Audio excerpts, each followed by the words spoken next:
Every day you must feel it. When you're angry or something happened to you, you must feel happy. Because when you're angry, you're gonna get sick again. Must feel free. Shop owner Wilson Ilangi Vuatelevu lost his leg to diabetes a decade ago. It's very hard for me. Every place I wanna go, I can't go. My favorite place where I wanna go, I can't go. Lost my leg. It all started with a boil. Then over 2 years, his symptoms progressively got worse. Swelling and the color is red and my leg is very big. And I was worried. Was it painful? Yeah, it's very painful. 1 pound of flakes, $2. Even though his blood sugar had already been tested by local doctors, Willisoni didn't receive a diabetes diagnosis until he went to a larger, better-resourced hospital. And they test my sugar. The sugar is very high. By the time Willisoni was diagnosed, it was already too late. She told me, we can't do anything because when you put your leg, you'll be all okay. I was crying a little bit because I know my leg will be gone. As his family's main provider, it was a huge shock. I was very worried. When I'm retired from work, I'll be older. That's 55. And who gonna look after me? In Fiji and around the Pacific, Willisoni's story is all too familiar. Diabetes Fiji says around 1 in 3 people here have diabetes, with a huge proportion undiagnosed and untreated. Without treatment, the disease can lead to amputation and, in the worst cases, death. And the cause?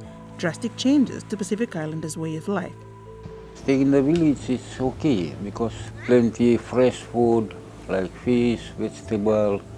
In Suva, you got a little money, you're gonna eat that junk food. In the urban centers, junk food is cheap, and for many, it's all they can afford. But some countries, including Fiji, have introduced policies like sugar taxes to reduce its appeal. Research has shown it's had little impact.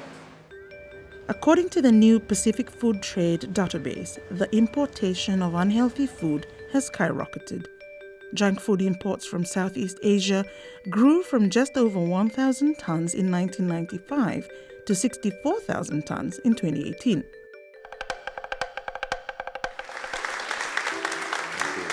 Surgeon Dr. Choni Hawea wants to change the trend.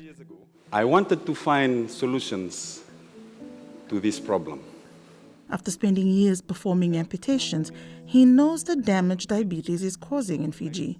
Do I have to forget about physical activity? Do I have to forget about eating healthy? Do I have to forget about taking medications? Of course not. It is almost always the biggest list of the day. We'll have to allocate anesthetics, staff, surgeons, and me and many other colleagues to try and finish off the case. And almost all the time, we would go into the night, even until 1, 2 a.m. the next day, just trying to finish the day's list. And he believes Fijian food is the answer. In the treatment of any ailment, the number one step is non-pharmacological means. And the number one non-pharmacological mean is nutrition. And we have an abundance of nutritious food in Fiji. He says colonization led to pride in traditional homegrown Fijian foods being lost. I shared the story of being served by the most nutritious of food in the village by our old ladies, and they are apologizing. The reason they are apologizing is because of this. They have seen it fit, unfortunately, to place our food here and apologize. They are serving the most superior foods on this planet. And they ought to stand up straight and give a nice big smile and say, since you are from Fiji, this is your own food, please. He's echoed that message across the Moana through his work on popular TV show Pacific Island Food Revolution. We shouldn't be looking down at our food. That's why I'm part of this revolution. But he says the fight is far from over. These are our own people. If people like us who have been educated and who know the factors in and out that are contributing to this, if a collection of individuals like me just throw in the towel, what choices do they have in terms of who will help them?